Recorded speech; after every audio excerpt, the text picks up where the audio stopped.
we decided we were going to go to Cheesecake Factory on opening night, which was a huge mistake. Don't do it. But so we have one of our friends show up at 4:30, and they put our name in. So they tell us a 3-hour wait for a table. I was like, okay, we'll go home, get showered, get cleaned up, get ready to go on a date.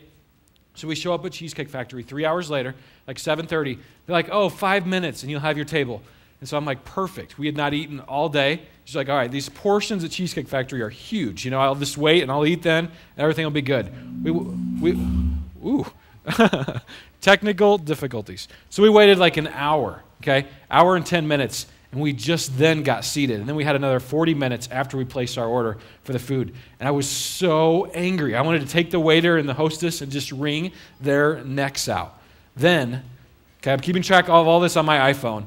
And then a couple days later, we decided we're going to go to a movie. So we're sitting in a movie with my bride, just hanging out, having a great time. And this dude behind us, his cell phone rings. So he answers his phone in the movie, which is kind of ridiculous, but okay, make it quick. You know, but he answers his phone. He's having a full-on conversation with his son about a video game, okay, and what their plans are for tomorrow. And I look over at him, and I'm just mad. And I don't know where this is coming from. I'm just like, dude, go rent the movie when it comes out, and you can talk to your son all day long. I almost took his phone and like chucked it out the exit door. And that's how angry I got. And so I started thinking, why are we in life so impatient? Why do we so easily get angered? And part of the reason, I think, is that we live in a fast food mentality lives. Everything is quick. Everything is instant. If you think about it, our whole lives are that way. When I sit home and watch TV, I don't have to watch any commercials. I fast forward through them, okay, which is pretty incredible. You know, I don't even have to go to Blockbuster to buy my movies. I can buy them from my remote control because they're right there in an instant at all times.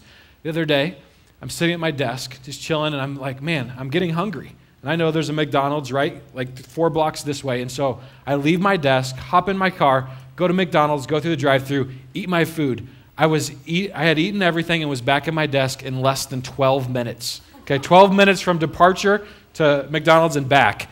And I was totally unsatisfied, but that's the reality of our lives. They're McDonald's. We now in Salt Lake, this is the first place I've ever seen this, we have drive-through Department of Motor Vehicles right down the road. You can drive through and get your driver's license and your license plates and all that stuff.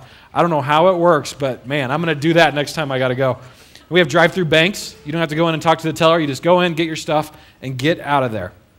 And then we wonder why when we sit down on a couch to read a book, you know, and we're just like, man, I can't do it without watching TV or texting or doing something because my attention span is so short.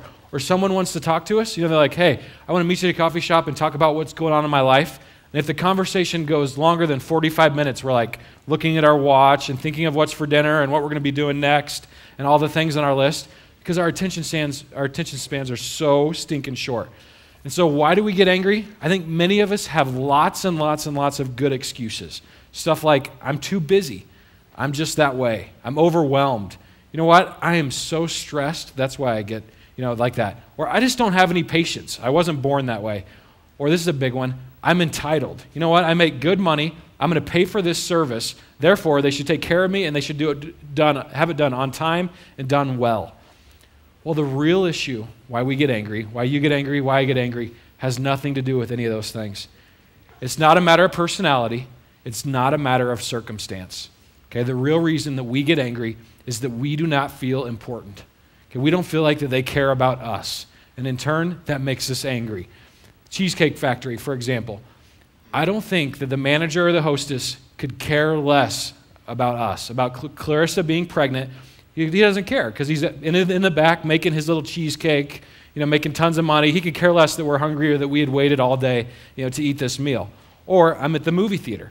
I paid $8 for a movie ticket. I paid $4 for a popcorn, $3 for a pop. That's $15. This guy who's talking to his son on the phone, he doesn't care about my $15 and that this is the first date I've had with my wife in a week. All he cares about is his little phone conversation with his son because that's what's important to him. And I don't feel important to this guy. And that's why we flip out and get angry from time to time. And if you've been with us this last couple of weeks, we've been studying Crossroads. Okay, what it says is that every single one of us stands at the crossroads, and we have a choice to make. Are we going to do what we know in our head and in our hearts is right, or are we going to do what our flesh wants to do? the thing that we know we probably shouldn't be doing, but we're like, I'm going to do it anyways, and I'm willing to pay the consequences and deal with it later. Every single one of us stands at the crossroads every day.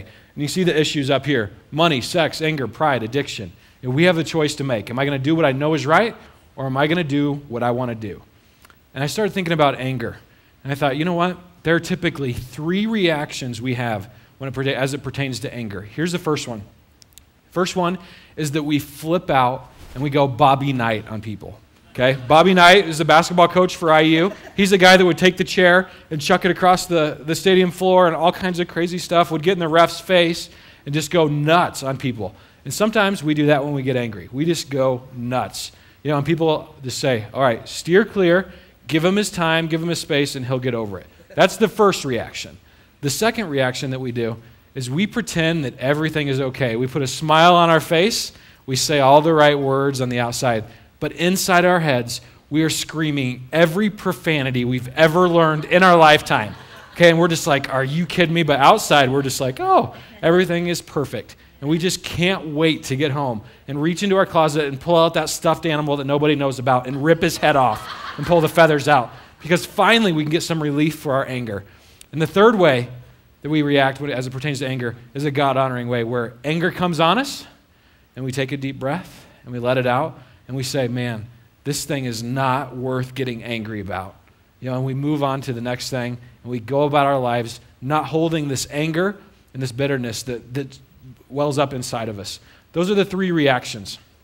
So through this series, I've been reading the book of Proverbs. It's an awesome book. I don't know if you guys know about it, but if you open your Bible, you almost always open just halfway to Psalms. It's right in the very middle. Psalms and then Proverbs is next. And the cool thing about Proverbs is there are 31 Proverbs in the book of Proverbs. And there's typically 31 days in the month. And so what I love to do is just start my days by reading Proverbs 1. And so today is the 11th of November. So read Proverbs 11, Proverbs 12 for tomorrow. It's a great way to start your day, get focused, and just a way to do that. And so I've been reading Proverbs this month, just going along with it in the series and having a good time.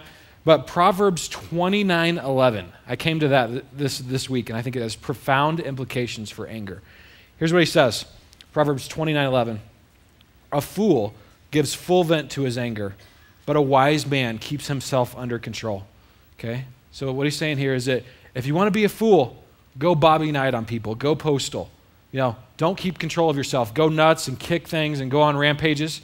But if you want to be a wise man keeps control of his anger. Okay? I remember reading that and being like, wow, that's profound. And notice it doesn't say, do not get angry. I thought for sure I'd open up the Bible and be like, don't get angry at any cost, or something like that. It doesn't say that. But it says, if you get angry, don't be a foolish man and lose control. Be a wise man and keep it totally under control. So that's the first one, Proverbs 29:11. Check out this Proverbs verse, Proverbs 15:1. It says, a gentle answer turns away wrath, but a harsh word stirs up anger. Okay, so what he's saying is that somebody comes to you and they're fired up, okay, and they're ticked off about something that you did or something that went on. If you answer them back in a harsh word, if you're like, no, you should do this, what it does is it escalates their anger to the next level. If they're to 7 before, you're going to send them to an 8, 9, maybe 10 instantly. The problem's going to get worse. But if that person comes to you and you answer them in a gentle, calm, collected way, you're going to take their anger from a 7 to a 6 to a 5. It's going to go down because they're going to say, man, he's not flipping out. He's not making a bigger deal out of this than what it actually is. Because guys, I don't know if this is true in your life, but any time that I flip out about something and that I get more angry about it, I almost always, not even almost, I always make the situation worse. Afterwards I'm like, man, what just happened to me? Why did I do that? Where if I could take Proverbs 15:1 and answer stuff gently and calmly, I think it would be a total different reaction. Next verse I came across this week is Ephesians 4:26 through 27. It says this. It says, in your anger, do not sin. Do not let the sun go down while you are still angry, and do not give the devil a foothold. So it's saying that every one of us, Paul wrote this, he's saying every one of us is going to get angry. The important thing to remember, though, is when you get angry, do not sin. Okay, don't do something you're going to regret. Don't do something totally, totally stupid. And then he goes on to say, don't let the sun go down while you are angry. And I started thinking about that. Don't let the sun go down. I was like, why would he say that to the people of Ephesus? I think here's why. is that anytime you guys get angry or I get angry, the anger that we feel is going to come out. It may be 10 minutes, it may be 10 hours or 10 days or 10 years, but the anger that we get inside of us is going to come out at some point. And what Paul's saying here is he's saying, get that anger out. Get it on the table before you go to bed at night, or else you're going to be a miserable, bitter human being. And I was like, man, I don't want to be one of those guys that people want to just avoid and who walks around angry and bitter their whole entire life because they have this anger that they don't know what to do with. And so Paul's saying, get it out on the table. And then he goes on to say that, man, if you don't, it gives the devil a foothold. It gives him power over you because we become the people that we don't want to be. And so we can't do that. So from those 3 verses, the 2 Proverbs one, and this last one from Ephesians, we saw that it is important that we don't lose control when we get angry, that we have to answer people gently, that when we get angry, we can't sin, and that we have to deal with it before we go to bed at night, or else we're going to be these rotten, bitter people in the end. So the issue, gang, is not anger, okay? That's not the issue at all. The issue is, what do we do with the anger that we feel? I feel like there are 2 choices that pertains to the crossroads with anger. And here's the two choices. We can get angry about the right things, okay? Or we can get angry about the wrong things. Okay, I want to talk about getting angry about the wrong things for just a minute. Here's the reality. You, me, we all get mad at the stupidest stuff ever. The guy in the movies, the guy driving slow on the freeway, whatever it is for us, we just get angry and we flip out about. Stuff that really in the end doesn't matter. 1 year from now, it's not going to have mattered how fast I was going on the freeway or how long it took me to get my meal at Cheesecake Factory. But what happens is our ego and our pride, they shine through in those moments. And we see that it's all about us and we don't feel important. So we just tend to go nuts and flip out. And it's the wrong approach because we know that in the end, that anger isn't going to do one person any bit of good. I have this buddy, Tim. Tim is one of my college roommates for 3 years. We lived in the same room, had tons and tons of fun together. Tim was one of the smartest men I've ever met in my life. Next fall, he's going to law school. Could probably get a full ride just like that. Like he just knows his Bible, he knows life, he always makes the right decisions. But Tim's problem in life is that he gets angry quickly, okay? So he just flips out from time to time. And so being the stellar friend that I am, sometimes I used to purposely make him angry. So listen to what I used to do. We used to play this game called Mario Tennis. So he didn't take the Nintendo 64, and the great thing about Mario Tennis is there's 4 controllers. So you can play with all your friends and all your buddies. And so Tim and I would always play together. We'd be on the same team, okay? And we would just smack people around and beat them left and right. I mean, handedly, we could kill people in this game. And so sometimes I would get ready to play, and I'd tell my buddy, who we were playing against, I'd wink at him, be like, dude, I'm going to lose on purpose, okay? So I would purposely run Mario off the court and hit the ball out of bounds, and we would lose, okay? And I would do it on purpose for one reason, to watch Tim flip out, okay? Tim would go nuts. He'd go on rampages. He would break controllers. He'd kick holes in the wall. He would be storming around. One day, he broke the shower doors. He was so angry, he was shaking them and moving them together, and they just shattered. And we just would, my roommates and I, other guys, we would just roll on the ground. We were laughing so hard. And we'd just be like, look at Tim. And so I'm talking to him this week, and I told him I was going to tell this story with his permission, and he gave it to me. I said, Tim, have you flipped out lately? He said, Ryan, you're not going to believe this one. And so I said, well, what happened, dude? Well, he works at a college, and he has his very own parking spot, okay, with his name on it. And so, his car's in the shop, so he lets one of his buddies park in this parking spot, okay? So the campus police officer is driving around, and he looks at Tim's spot, and he's like, that's not Tim's car. And so he decides to write this car a ticket. Okay, puts it under the windshield. They're good to go. Tim's walking around campus, and he sees that this car has a ticket, and he's instantly furious. So he goes to the appeals office, and he's like, this is not legit. Overturn this right now. And the lady's like, no. You have to put it through the appeals process just like everybody else. And Tim's like, why? And can't understand why. And so the lady's like, sorry, Tim, you're going to have to do it. So put it through the appeals process. A week later, Tim is sitting at his desk. Okay, his phone rings. He answers it. It's the appeals secretary lady. She's like, hey, Tim, I wanted to let you know that your claim for overturning the ticket was denied. Okay, your buddy's going to have to pay his ticket. And he can't not understand why. And so he takes his hand, he makes the fist, and as hard as he can, he hits his desk. In the process, he breaks his hand. Okay, so Tim's anger got the best of him yet again. And I just sat back and I was like, Tim, dude, you got to learn to get control of this or it's going to kill you, in years to come. And here's the reality, that Tim, me, you, we are all that close to flipping out. If just a few more things went wrong in our lives, we'd go nuts too. We'd pull a Bobby Knight, But, a lot of times we're just that close and something happens and we're like, all right, I'm good. Well, we got video of this coach. So I don't know if you guys have seen this. It's had several million hits on YouTube of this coach for the, I think it's the Braves, the minor league team. He just goes nuts, okay? He flips out. And so one of the fans in the stand was like, dude, I got to get this on film. And so he grabs his camcorder, starts filming this thing about this coach that just goes crazy. I want you guys to watch this and watch his anger and how it plays out in his daily life.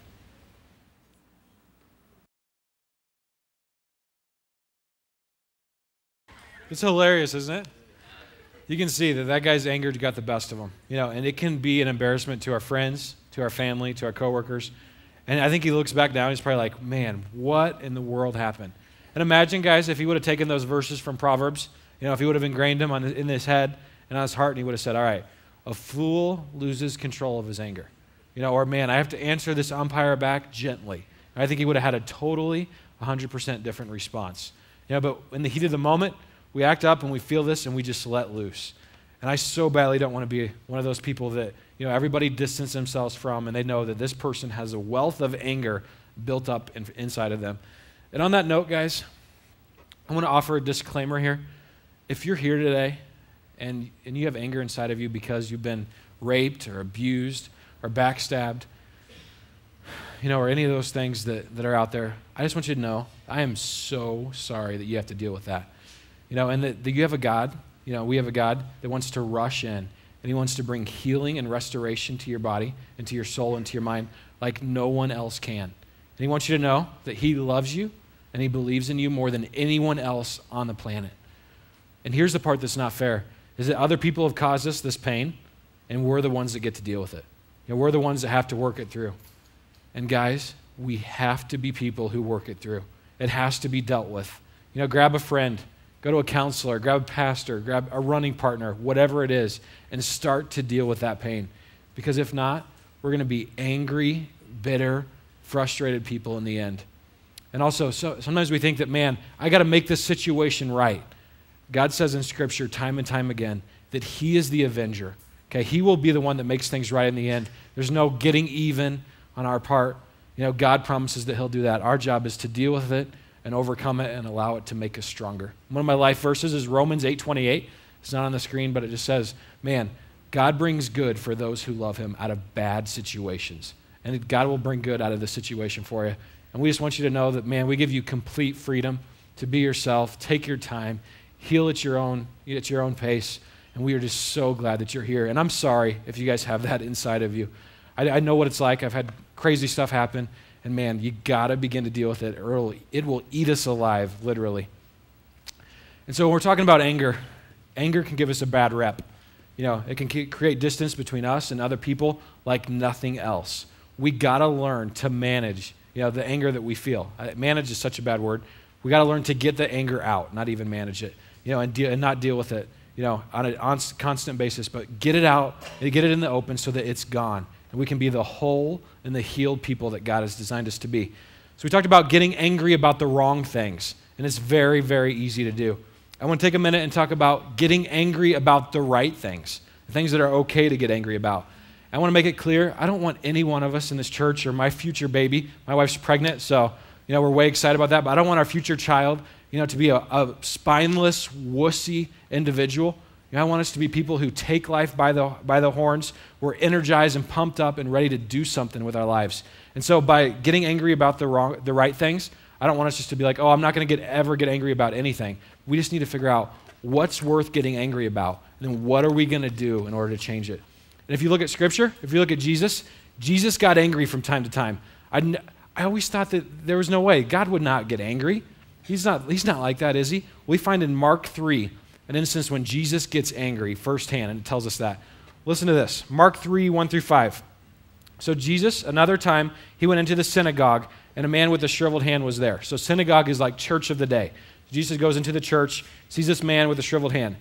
Some of them were looking for a reason to accuse Jesus. Okay, some of them are the religious leaders, the Pharisees of the day. So they watched him closely to see if he would heal this man on the Sabbath. Jesus said to the man with the shriveled hand, "Stand up in front of everyone." So this man stands up. Then Jesus asked them, this is the religious leaders, he says, "Which is lawful on the Sabbath, to do good or to do evil, to save a life or to kill?" But they remained silent. Okay, so the Pharisees weren't going to answer the question, should Jesus heal this guy on the Sabbath or should he let it go? What should he do? Pharisees, just silent. Look at this next verse. Jesus looked at them in anger and deeply distressed at their stubborn hearts. And he said to the man, "Stretch out your hand." He stretched it out, and his hand was completely restored. If you look up the word anger there in the Greek, this is really cool. It's an emotion that came on Jesus and left. Okay? He got angry. He got angry at the Pharisees. But here's the important thing. Here's what we got to notice. His anger didn't lead him to beat up the Pharisees. That's what I would have wanted to do. Punch those guys in the nose, give them a left and a right, and kick them in the junk, and say every profanity that you could imagine at them. Be like, dude, you guys are worthless. No. His anger led to healing this man's hand. Okay? That's what he did. Jesus gets angry, he heals. He blesses this guy. If we're going to get angry about the right things, we got to be people who, when we get angry, we bring healing to this world and make it a better place. Not destructive, not beating up the Pharisees, but things that are worthwhile. What if every single person in this room, what if we started to get angry about injustice and poverty and abuse and racism and genocide? And we just as angry as we get at the guy at McDonald's who does something stupid, we could get that angry about racism. I think this world would look a lot different. And I don't by any means have this figured out, but I know that when I get mad at the right things, something good happens in the process. I do something, something that counts. And so, I'll tell you a story about, I was in Los Angeles with 30 high schoolers 2 summers ago. It was an awesome trip.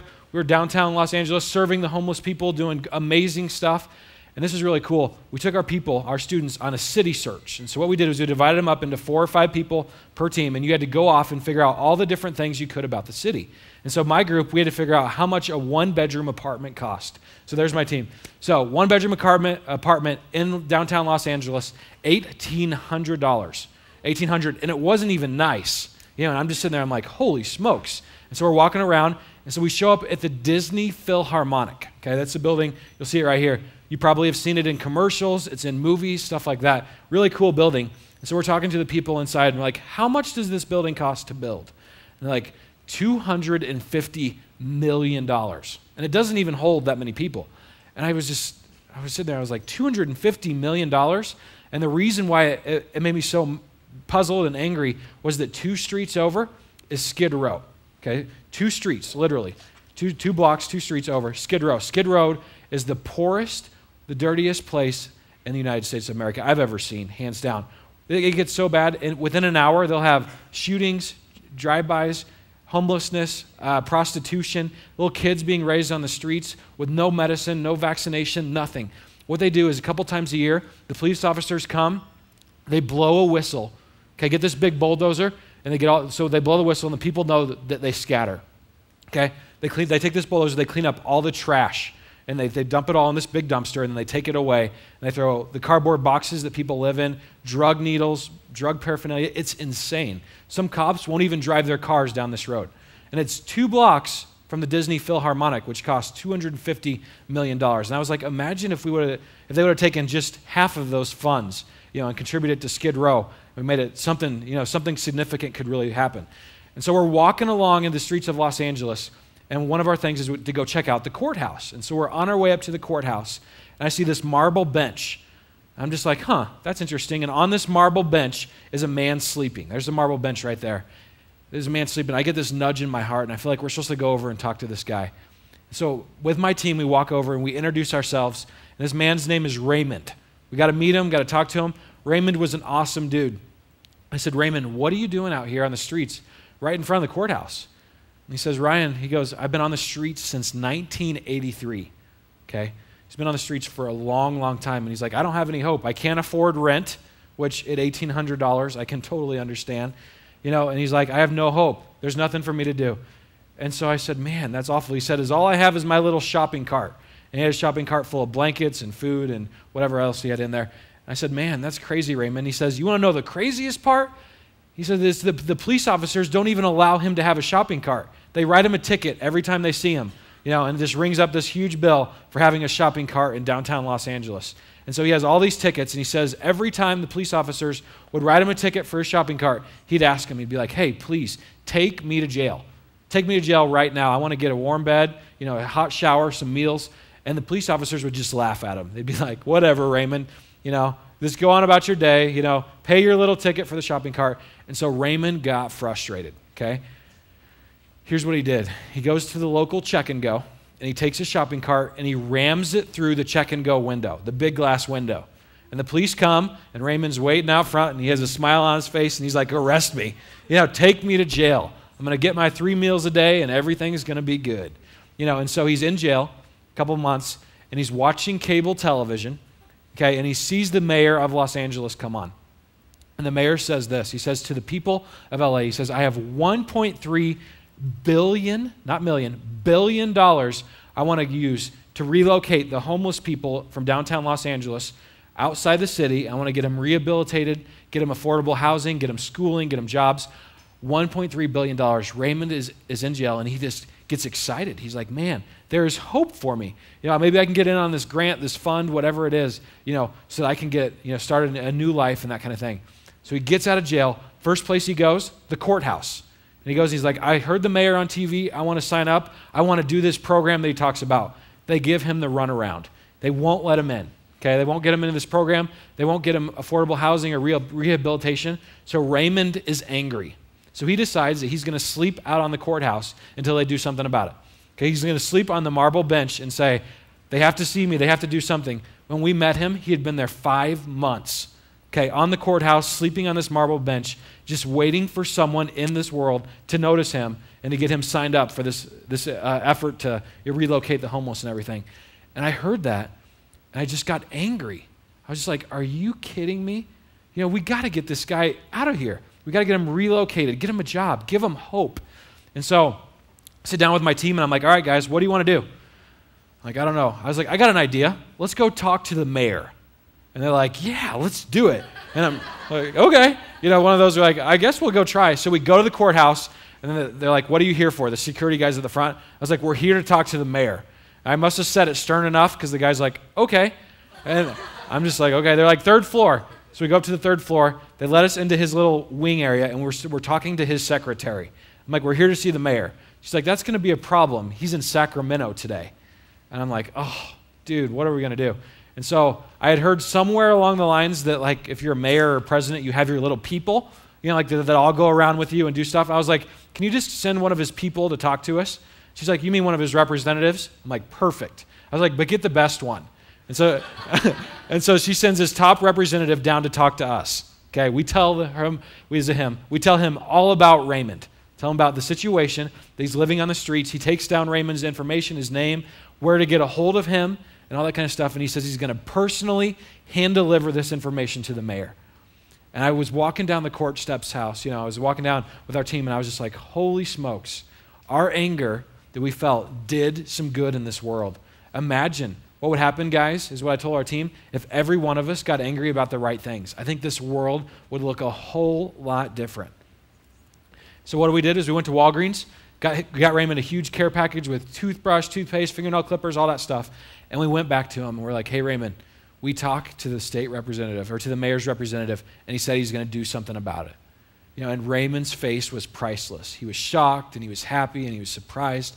And I think Raymond's life was full of people who had promised a lot and delivered very little. In his eyes, we were very, very different. And so what would happen, guys, if every one of us decided to get angry about worthwhile causes?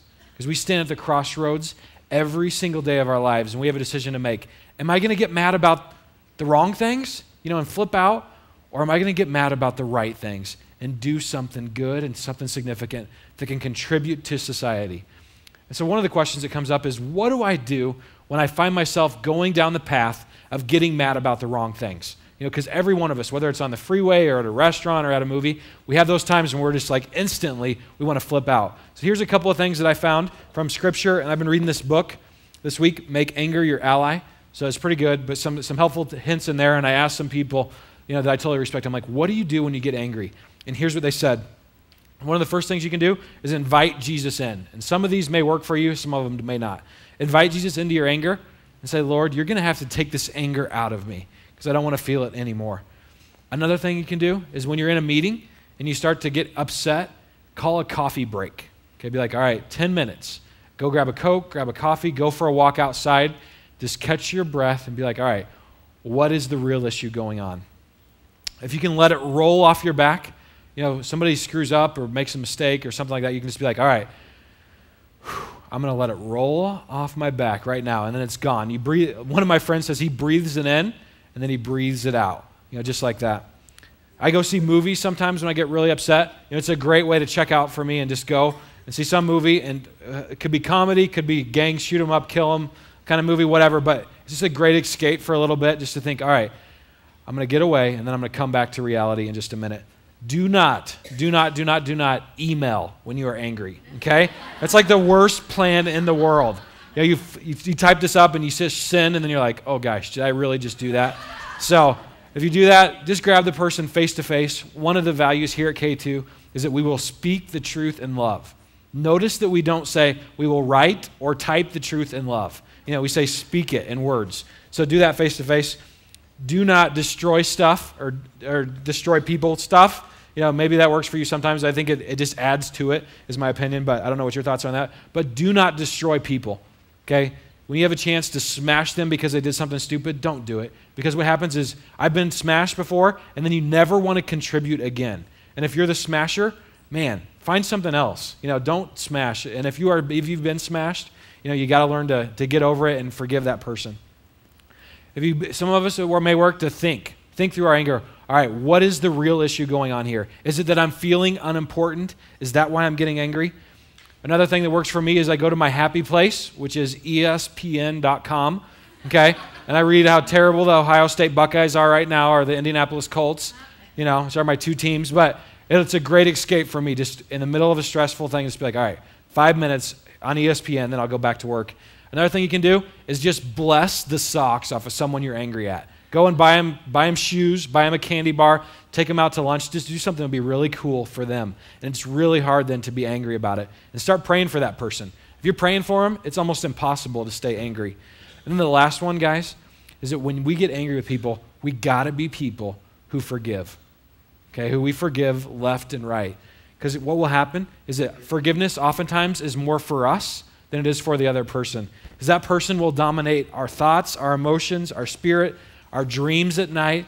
Just the other night, I was laying in bed, just thinking of what I wanted to say to this person who said a smart aleck comment to me. And I was like, this is the worst plan ever. I just got to forgive that person.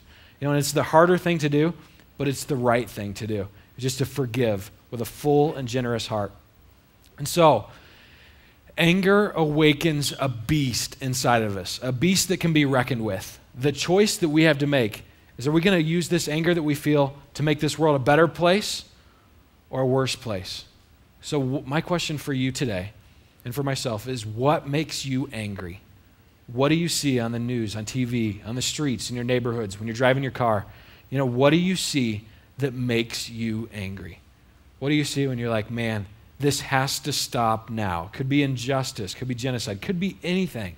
But what do you see and you're like, man, we got to put an end to that, or else, this is going to get worse and worse and worse. So the other day, band, you guys can come on up. The other day, I'm in the airport. Clarissa and I were in the airport for 15 hours. Okay, it was a nightmare. We were supposed to be there for like 4 hours total, 15 hours. I wanted to write a letter to the airline and be like, you guys are the most ridiculous people ever. We had plans today. You screwed it all up. You did this, you did that, blah, blah, blah. Imagine if I would have harnessed that anger and that frustration that I felt for world hunger. Okay, if every one of us, instead of writing the letters to the airline company, we decided we're going to use this anger that we feel to fight world hunger. I think that in a few months, maybe a year, world hunger would be eliminated because this anger that we feel is such a powerful force to be reckoned with. So my hope and my desire is that every single one of us in this room and at K2 could learn to channel our anger for something beautiful and that we could make this world a way better place.